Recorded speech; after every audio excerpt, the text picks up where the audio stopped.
Welcome to Business Innovators Radio, featuring industry influencers and trendsetters sharing proven strategies to help you build a better life right now. Welcome to the show. I'm your host, Anna Rosenberg, and today we'll be discussing public speaking confidence with our guest, Eleni Kelakos. Eleni uses theater tools to help business leaders be real, relaxed, and relatable in their speeches and presentations. Welcome to the show, Eleni. Oh, thank you so much. I'm so happy to be with you. Successful leaders have coaches like you in their corner to help them express their wisdom, vision, and ideas with confidence. Tell us about the kind of clients you help. My perfect client is someone who wants to learn and grow and be the best that they can be when eyeballs are on them, when they're under pressure and they're under scrutiny, and to be able to speak and express themselves with ease and a relaxed, relatable presence. And this can include business executives, people who are in leadership or on the verge of leadership and want to develop a greater professional presence and confidence, authors, even professional speakers who are wanting to get even better at relaying their message. And the whole idea of it is being able to take that big idea or that vision that you want other people to stand behind and follow and convey it with confidence and with clarity and with authenticity. And I'm often working with women who are wanting to speak up more, step up, and be heard in the corporate world. In many ways, what I'm doing with them as well, Anna, is really more than anything, I'm helping people deal with performance anxiety. That is a number one thing that I deal with, helping them to become less afraid and more willing to be brave and jump into the moment and show up so that they can be more expressive and share those big ideas. And I'm helping them manage the limiting beliefs that can shut them down. You know, beliefs, I call them the lies that bind you. Things like nobody takes you seriously, or you don't have enough experience, or you're boring, that keeps them very locked into a certain way of thinking about themselves that limits their behavior. And I also help people who have some issues around their willingness or ability to use their vocal and physical and energetic presence, the whole package, right? I work with them to actually be able to bring all of themselves, all of what I call their yumminess, their unique yumminess, and their voice, their physical body, and their energy into their conversations and their presentation. I'm curious, what is confidence to you and for you? I always say that confidence comes when you get good, I mean really good, really, really good at something that you haven't necessarily been good at. It's a state of being relaxed and centered and alive and present in who you are without apology. It's as if you are just overflowing with who you are. And as a result, you become magnetic. And I believe that confidence is how you feel when you've prepared everything, not just the material as a speaker, not just the material, but you've prepared your body, you've prepared your voice, and you've prepared your mind, where those little inner judgers live. I call them Mo and Schmo. When you've prepared your mind and you have created an attitude that is positive and empowering and possible.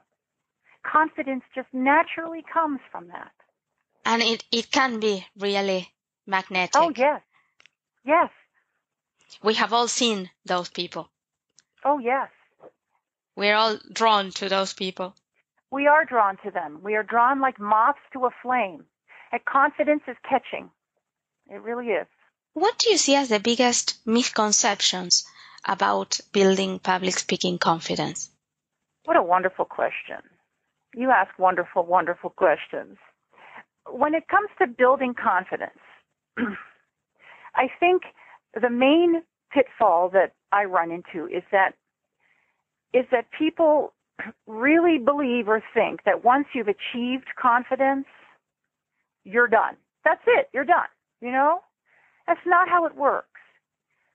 You have to be able to maintain that level of confidence, which means committing to this process, this deeper, longer, lifetime process that I call the presence process. It's a process that requires a willingness on a daily basis to focus on what it is that you are growing and developing so that you feel more confidence in it, on practicing, on preparation, and on using ritualized routines. I call them pre-performance routines, post-performance routines, which is how actors, and I am historically an actor, so I'm always got my acting hat on thinking about this. That's how actors get great and stay great, which is why I think it's so important to work with coaches and teachers and master-level mentors of any kind continuously in your lifetime, rather. This is how actors get good. They be in between their acting jobs. They go back to class and they work with master-level teachers to help them continue to learn and grow and develop and keep that level of confidence over time. What do you feel is the biggest obstacle to build confidence? Oh, I definitely feel that the biggest obstacle is managing what I call the lies that bind you, those little limiting beliefs that are in your head that are tripping you up all the time. The beliefs that used to be thoughts that you've thought so much over time that they've become beliefs that have stuck their toes into your subconscious mind. Things like you'll never be a good public speaker, or, you don't know enough to deserve to be up there speaking in front of others, or everybody can tell that you're nervous. That's it for me. I mean, when it comes down to it, this is where I certainly begin with all of my clients. We have to take a look at the lies that bind them so that we can transform those lies into more useful, more empowering beliefs, which ultimately allow them to have more useful and empowering behaviors. What would you say is the little-known pitfall that we need to avoid when we are building our public speaking confidence? A little-known pitfall.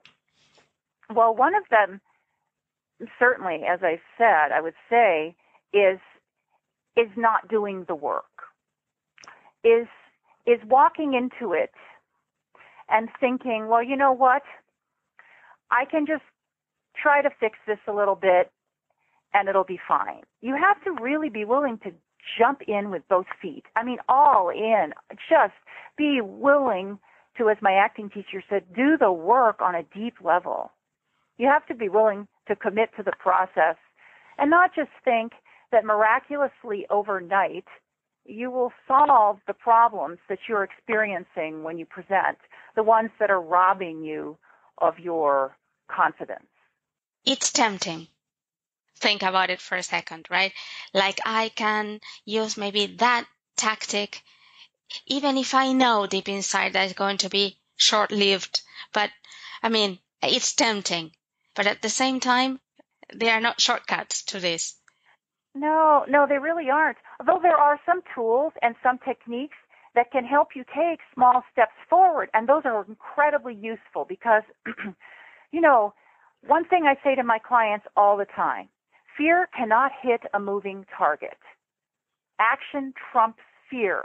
So having small actions, tools, techniques that you can rely on and that you use are comforting. And they can help you feel a little less afraid because it's very hard for those little judgers, Mo and Schmo, to grab you when you're actually focused on doing something.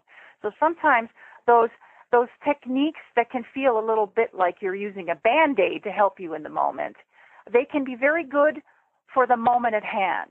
But you have to combine those with deeper level work, the deeper level work that goes along with some of the deeper issues that are getting in your way.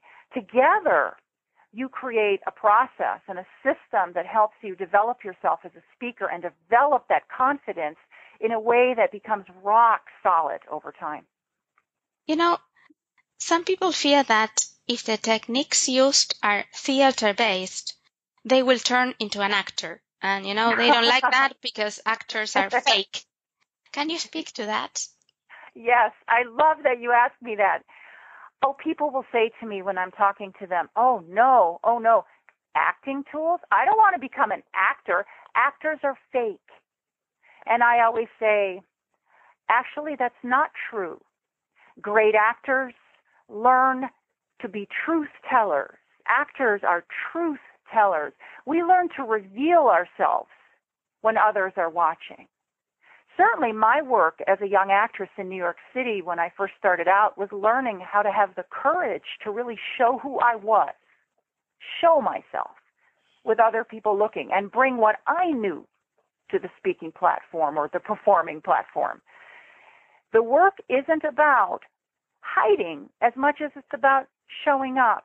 It's not about bringing a false idea of who you are or a false self to the speaking platform. It's about authenticity. It's about having the courage to show up. And that builds confidence. When you are willing to show who you are and you get feedback around it that is positive, which you will, it just will build that confidence up in ways like you could not believe. And your presence will be magnified. Beautiful. I once heard you saying that something like, I'm going to butcher it a little bit probably, but something like actors really learn to be private in public. Yes. My acting teacher used to say that your job as an actor is to learn to be private in public. It's not an easy thing to do. I have these 5 principles, these 5 presence principles. Know thyself, be thyself, prepare thyself, commit thyself, and turn thyself on so you can turn others on. And be thyself, the second one. Be thyself is so tough because when we get in front of a group of people and we feel they are judging us, we immediately want to hide who we are. So to learn how to be private in public, to open ourselves up as if you are almost unbuttoning your shirt and revealing your inner self, right? Revealing what you know, what you believe, who you are, your wisdom, your uniqueness is what actors learn and what I am continuously nurturing in my clients.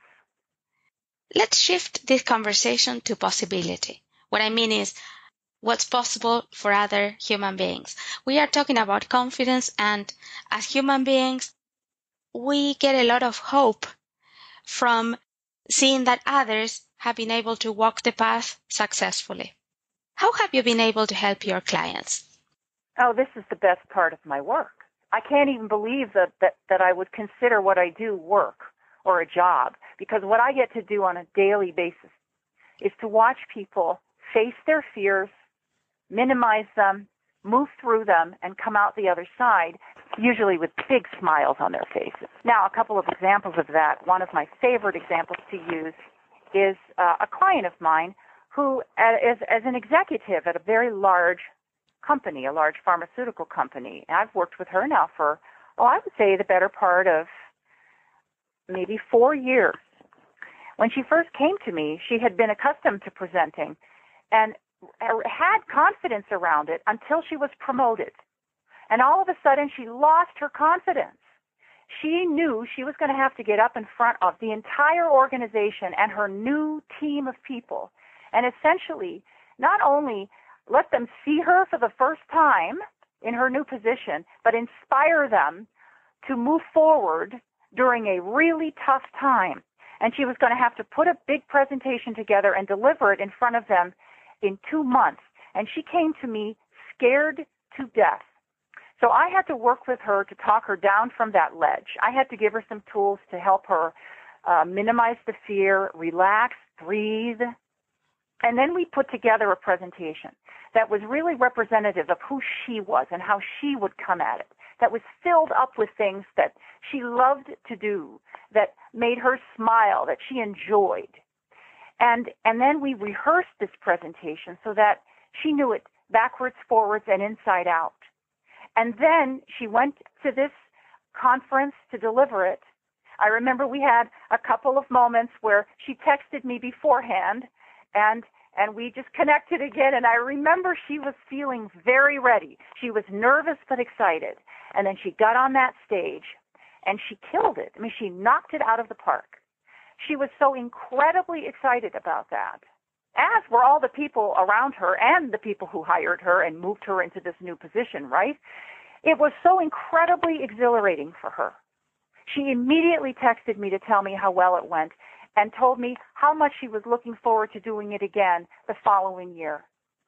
And I see her every year now. She comes in to prepare because she does a similar presentation every year, and now she looks forward to it.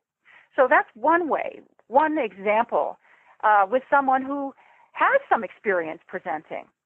But often people will come to me and they have very little experience. And they say, oh my gosh, I'm so scared. I now am in a position where I'm going to have to present. And if I don't get good at this, I may lose my job. I actually hear things like that. And so I have to help them really learn a whole new skill, right? And as I always say to them, how can you possibly be good at something that you haven't had any experience in? How can you have any confidence in it? And so we work from the basics. We work from the ground up. One example that I can think of, one of my all-time favorite clients came to me on a scale of 1 to 10 of public speaking fear, would have been an 11 or 12. So afraid to let people really see him up there that he would have almost panic attacks. And my great joy and satisfaction with him, if he had been an 11 or 12, by the time I finished working with him, he was at around a 6 or a 7 on the anxiety factor. That is huge. He was willing, when I finished with him, to actually say yes to speaking engagements and getting more and more confidence all the time. It is so satisfying to see this. I see variations of this every day. Every day. That's beautiful work. And that shows why you are so successful. What inspired you to create your business and do the work that you do? Well, when I was a young actress, I moved to New York City and began to go to auditions there. And auditions are very stressful. There you are, you're really hoping to get this job, and you have to somehow or other convince a group of people in a room who are staring at you, who are seeing a million people. You have to convince them somehow that you're the one for the job. And the pressure of that for me was really awful. I grew up, I'm a recovering perfectionist and people pleaser, and all I wanted to do was go in there and please them and be perfect. I had to learn tools to help me not try to go in there and get the job, but go in there and breathe and relax and be present. Because what was happening is that I was going in there literally so shut down physically and emotionally that I wasn't showing them how good I was. I was not performing at my peak in front of them. I was shut down. The lies that bound me were very loud. Those negative beliefs were very loud. I had to do a lot of work around helping myself get better at being able to perform under pressure. And so I went to master level teachers in New York City, and they helped me learn really the tools that I use to this day with my clients. And I was able over time to get really good at being prepared in every respect, in the material, with my body, my voice, my head, where Mo and Schmo live, those little judgers. And I was able to go into those auditions, do my very best, and leave. Honor what I was there to do, and leave. And if I got the job, good. If I didn't get the job, it didn't matter, because what mattered was that I had done it to the best of my abilities, which is what I'm always saying to my clients. This is about being able to know that you have brought the best that you could to the moment as a presenter. That's all you can do. And the confidence that brings is remarkable. It really, truly is. And so this is why after going through that myself, I just felt I could help people in the world. I could help them do this. I could help them find a way to manage anxiety or fear. I could help them be even better if they were pretty good. I could help them be even better at being relaxed and present and clear and focused, and be able to show all of their gifts, bring their unique gifts into the moment in a presentation situation so that they could feel really good about it and be of best service to their audience. Recovering perfectionist to recovering perfectionist. I'm going to ask you the morning after question. The moment you realize, wow, this is what I'm doing to myself, right, and to others, what was the first action you took to start recovering? Yes, that's a wonderful question. You know, I believe that what you're asking me is, how do you manage all the negative things that you say to yourself sometimes when something hasn't gone as well as you had hoped? Am I correct? If that's where you started, your recovery, then that's the answer. Oh, yes. Okay. You mean my own recovery. Yeah. My own recovery. Well, again, it started with going to the masters, right? It started looking for help from people who were able to give me the tools that I needed, you know. But those people taught me what I was just about to say. Those people, the coaches, the acting teachers, the mentors, taught me the value of facing what had happened and asking what I call the 4 questions. Did you solve your intention? Did you do what you were there to do? What went better than you had hoped? You know, asking me to actually look at what went well, right? And then the 3rd question, what didn't go as well as you might have hoped? And then the 4th question, what can you work on for the next time? What one thing so that you can improve? Those masters helped me as I began my recovery process to understand that I didn't have to be perfect. I had to be human. And I got to be able to learn and grow that these opportunities, every time something happened that didn't feel as if it had gone perfectly, there was always a lesson in there. And there was always a reason for me to have gone through it, and an opportunity to explore it and say, what can I do differently next time? That attitude changed my life. So now I always say to my clients, it's not about being perfect. It's about being human, deliciously, messily human. Because as I also learned, your audience they don't want perfection. They want you, a real, living, breathing person. And so if you can continue to look at opportunities when things don't go so well on the speaking platform as an opportunity to continue your learning and growth on your path to mastery and greater confidence on a lifetime level, it's all good. What is one lesson about confidence that might not be about public speaking, it's up to you, that you learned early on and that still has an impact on you today? Well, I always like to use this example when I think about the nature of that question, and it follows what I just said about imperfection as being a good thing, vulnerability as being a good thing. I was living in Los Angeles after having lived in New York City, and I was beginning to audition for television and film, a great deal of it, more than I had been accustomed to. By this point, I was using all of the tools and the techniques that the master-level teachers had taught me, and I was getting pretty good at feeling ready, and my confidence level was very high. It took a while. It took a couple of years, 2-3 years, but it came to the point that I had an audition for a television show and for a role that I felt had my name written all over it. And I prepared. I knew the material like the back of my hand. I made strong, bold choices about it. and I was physically relaxed and ready. I used my routine rituals as I sat in the waiting room and stayed present, focused, and relaxed. And when they called me in to actually do my callback audition for all of these very high-powered folks, the director, the executive producer, all of these people, I walked in, I sat down, and I began my audition, and these words fell out of my mouth like this.